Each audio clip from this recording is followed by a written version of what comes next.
Ada kembali di Breaking News Metro TV, pemirsa, kita kembali sambil melihat bagaimana situasi terkini di KPU.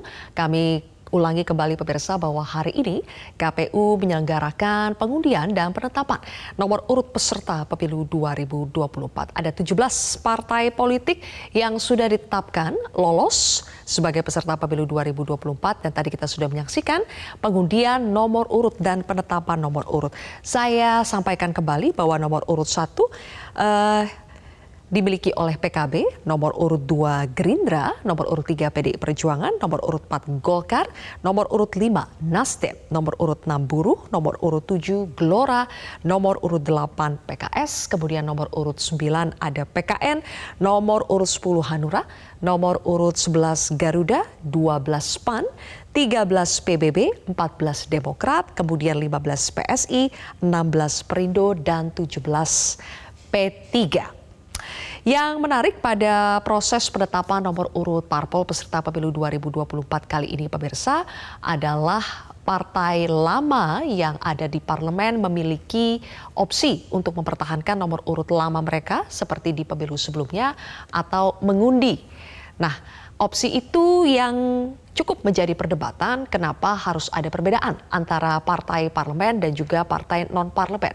Untuk itu kita akan membahasnya lebih jauh dan apa saja catatan-catatan lainnya untuk bisa menyelenggarakan pemilu dengan jujur, dengan seadil-adilnya. Sudah ada Pak Jerry Sumampau selaku Koordinator Komite Pemilih Indonesia dan juga ada Wakil Ketua Komisi 2 DPR RI dari fraksi Partai Nasdem, Saan Mustafa. Selamat malam, Kang Saan, Pak Jerry. Malam, Jerry, Mbak. Ya, selamat malam. Baik, oke. Kang Saan, kita akan mulai dulu dengan pembahasan soal Perpu ya, Perpu Pemilu yang menjadi pedoman pelaksanaan Pemilu 2024. Kapan tepatnya DPR akan memulai soal pembahasan Perpu Pemilu setelah disahkan atau ditandatangani oleh pemerintah? Ya, Perpu kan sudah diterbitkan ya, pertanggal 12 Desember kalau nggak salah, Perpu nomor 1 tahun 2022. Dan itu sudah berlaku. Nah, nanti tinggal ke DPR, kalau DPR besok sudah penutupan masa sidang, nanti Perpu pasti akan dibahas di DPR, disetujui atau tidak disetujui, nanti Perpu menjadi undang-undang di bulan Januari. Jadi ini posisinya baru dari pemerintahnya dikirim ke DPR, nanti akan dibawa ke Bamus diparipurnakan dan nanti dibahas di Komisi 2. Jadi diperkirakan bulan Januari Perpu disetujui atau tidak untuk menjadi undang-undang. Oke. Sambil kita menunggu proses di bulan Januari nanti, Kang Saan, sejauh ini apa saja catatan dari Komisi 2 DPR terkait dengan pelaksanaan dari proses verifikasi sampai faktual yang diselenggarakan oleh KPU? Ya, pertama kalau misalnya kita lihat dari Perpu lah ya, dari Perpu sendiri, itu kan konsekuensi dari adanya 4 DOP baru, ada 4 provinsi baru di Papua. Itu konsekuensinya akan ada tambahan dapil dari 80 menjadi 84 dapil. Kedua, alokasi kursi dari 575 menjadi 580. KPU juga nanti harus menyiapkan penyelenggara pemilu KPU provinsi di 4 provinsi, plus juga Bawaslu, ada DPD baru, ada anggota DPRD provinsi di 4 provinsi dan sebagainya. Nah, dari itu semua catatan-catatan selama proses tahapan, alhamdulillah dari sampai tahapan terakhir sekarang dilakukan, yaitu pendaftaran, verifikasi, dan penetapan partai peserta pemilu, sampai hari ini belum ada hambatan yang berarti. Artinya selama ini penyelenggara dalam rapat-rapat dengan DPR dan juga pemerintah belum menemukan banyak kendala ya terkait dengan tahapan-tahapan dari penyelenggaraan pemilu sedang berlangsung. Dan mudah-mudahan ketika penetapan partai peserta pemilu ada 17 partai plus partai lokal di Aceh ada 6, untuk tahapan berikutnya itu juga tidak ada masalah. Sehingga optimisme kita bahwa pemilu di 2024, tepatnya 14 Februari Ya, 2024 itu akan terlaksana dengan baik secara baik Kang Saan. kualitas dan demokrasinya dan juga nanti outputnya. Oke, kita masih akan melanjutkan kembali Kang Saan dan juga Pak Jerry usai jeda, termasuk tadi sudah disinggung ya soal konsekuensi dari 4 DOB baru di Papua. Akan seperti apa konsekuensinya terhadap penyelenggaraan pemilu di sana? Pak Jerry boleh dijawab nanti usai jeda. Kami lanjutkan perbincangan Pak Jerry, sekarang saya ke Anda dengan konsekuensi ya 4 DOB di Papua sesuai dengan Perpu nomor 1 tahun 2022 pasal 10A 92A. KPU dan Bawaslu harus membentuk KPU provinsi dan juga Bawaslu provinsi. Kalau Anda melihat timeline dan berbagai tantangan yang ada, apakah akan efektif pembentukan dalam waktu yang tersisa saat ini? Ya, saya kira itu salah satu hal yang harus segera dikerjakan ya. Cuma kan sekarang ini akan berlangsung proses seleksi Bawaslu dan KPU ya di tingkat provinsi. Ada daerah-daerah yang tersisa dan KPU itu belum melakukan proses seleksi. Saya kira kalau itu dilakukan sejak sekarang masih akan terkejar. Setelah seleksi di tingkat provinsi baik Bawaslu maupun KPU di awal tahun depan saya kira akan berlangsung, akan ada seleksi juga di tingkat kabupaten kota. Jadi sebetulnya momentumnya agak tepat ya, karena proses seleksi itu juga belum berlangsung di beberapa daerah yang lain ya. Setelah kemarin seleksi Bawaslu provinsi itu di 25 kabupaten kota, akan disusul dengan penambahan di awal tahun depan. Begitu juga KPU provinsi dan kabupaten kota kan belum melakukan seleksi penyelenggara pemilu. Nah, ada info kemarin bahwa seleksi penyelenggara pemilu KPU khususnya itu akan diserentakkan di awal tahun depan, tapi ternyata kita lihat di Perpu itu juga itu belum dimasukkan ya. Ini harus kita tanya ke Kang Saan ini. Karena wacana yang berkembang sebelumnya itu akan masuk keserentakan jadwal penyelenggara pemilu ya, atau periode penyelenggara pemilu di KPU khususnya, jadi provinsi dan kabupaten kota. Jadi saya kira untuk daerah otonomi baru momentumnya tepat ini untuk segera membentuk penyelenggara pemilu di tingkat provinsi, lalu disusul dengan penyelenggara pemilu di tingkat kabupaten kota. Oke. Nah, memang menjadi masalah mungkin karena infrastrukturnya belum terlalu siap ya di empat provinsi yang sekarang menjadi daerah otonomi baru. Oke, Kang Saan, bagaimana itu menjawab soal ketidaksiapan, kemudian apakah nanti KPU dan Bawaslu daerahnya akan dipilih secara serentak, bagaimana menjawab tantangan-tantangan dengan konsekuensi pembentukan 4 DOB Papua ini? Ya, pertama di 4 provinsi ini kan untuk KPUD kabupaten kotanya kan masih ada ya. Jadi KPU masih ada. tingkat 2 itu kan masih ada. Jadi karena dia nggak berubah. Yang ada itu kan membutuhkan untuk penyelenggara di tingkat provinsi, KPU provinsi maupun Bawaslu di tingkat provinsi. Nah, sambil proses seleksi berjalan, maka untuk pelaksanaan penyiapan sampai nanti ada KPU definitif itu kan bisa semacam dijabat oleh para komisioner KPU RI kan gitu. Jadi mereka nanti menyiapkan, karena sampai hari ini proses seleksi untuk KPU itu kan baru akan dimulai di bulan Mei ya. Jadi untuk KPU provinsi di bulan Mei awal seleksi mereka, yang kedua untuk kabupaten kota di bulan Juli.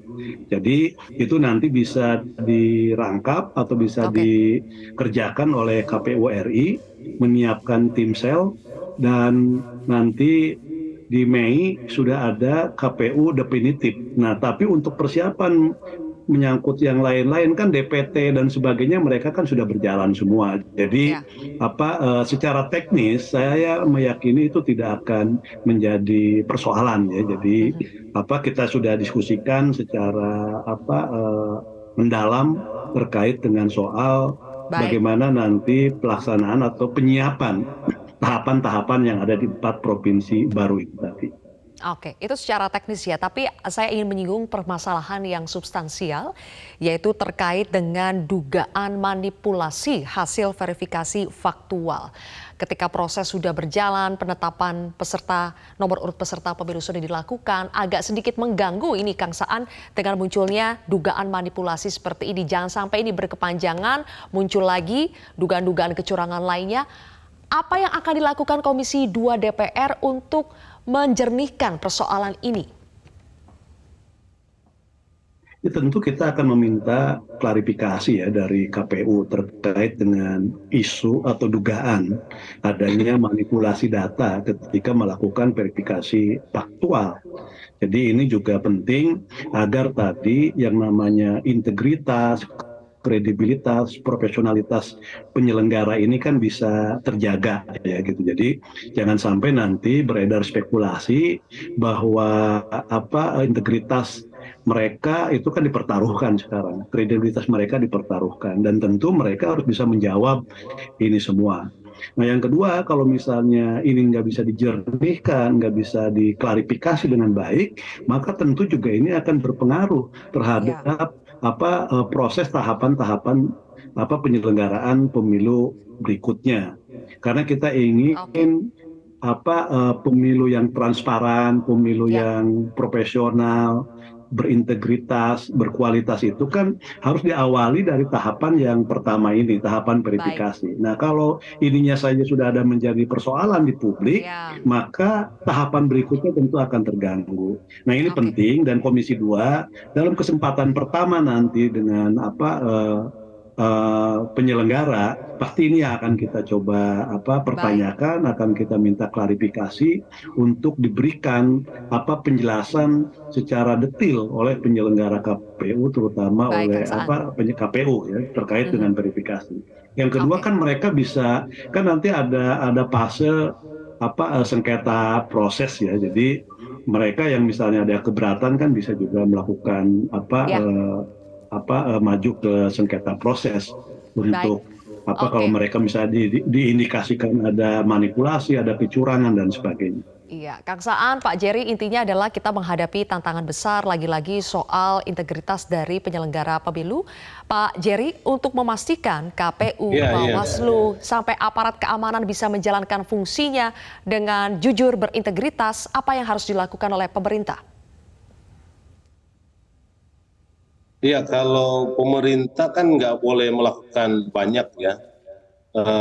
Yang menurut saya yang harus didorong itu adalah kontrol publik terhadap kinerja mereka, atau didorong kontrol lembaga-lembaga pemantau terhadap kinerja penyelenggara khususnya KPU.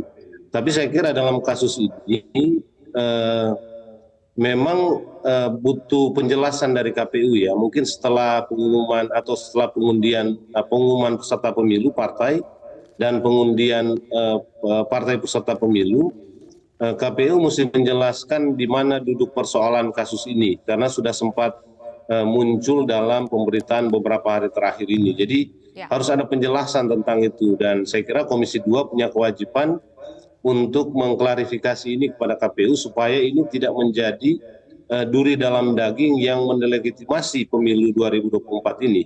Itu yang kita harapkan kan. Kalau orang sudah ragu dengan kinerja KPU sejak awal seperti ini berbahaya. Bisa saja proses pemilu itu juga tidak akan dipercaya dan diakui oleh masyarakat. Tapi yang kedua, saya kira Mbak Sylvia, kita perlu juga mendapatkan side opini opini yang lain dari lembaga pengawas pemilu seperti Bawaslu. Apakah ada temuan-temuan yang terkait dengan dugaan-dugaan yang sekarang itu disampaikan, manipulasi suara? Jadi itu penting juga gitu. Lembaga penyelenggara pengawas pemilu seperti Bawaslu itu menampakkan hasil pengawasannya dalam kasus-kasus yang sudah dimunculkan di publik ini. Nah, yang ketiga, saya kira kalau ada yang merasa tidak diperlakukan secara adil, itu bisa mengadukan sengketa proses di Bawaslu. Itu sengketa proses itu bisa dilakukan oleh pihak yang merasa dirugikan, khususnya mungkin partai politik yang kemarin diverifikasi lalu tidak lolos, atau bahkan ada kecurangan-kecurangan yang bisa mereka munculkan terkait dengan partai-partai politik yang sekarang sudah ditetapkan sebagai peserta pemilu. Nah, kalau itu yang kedua, bisa juga sebetulnya prosesnya Terakhir, Pak Jerry, dilakukan lewat lewat pengadilan tata usaha negara ya. Kalau memang ada pihak-pihak yang merasa bahwa ada manipulasi, ada kecurangan, dan ada hal-hal yang nggak beres dalam proses seleksi kemarin ya. Jadi ada sengketa proses, tapi juga ada sengketa ada proses hukum yang bisa ditempuh, tapi yang paling penting adalah masyarakat juga bisa menjalankan fungsi kontrolnya ya terhadap penyelenggara pemilu. Terima kasih Pak Jerry dan juga Kang Saan. Itu yang menurut saya penting Mbak Sylvia, untuk mendorong masyarakat melakukan kontrol, tidak boleh semata-mata itu diserahkan kepada pengawas pemilu yang ada gitu ya, karena sampai sekarang kita belum mendengar ada sikap yang jelas oleh pengawas pemilu terhadap kasus yang belakangan ini muncul. Saya kira begitu. Terima kasih. Terima kasih Pak Jerry atas catatannya dan juga Kang Saan atas waktunya bersama kami di Breaking News Metro TV.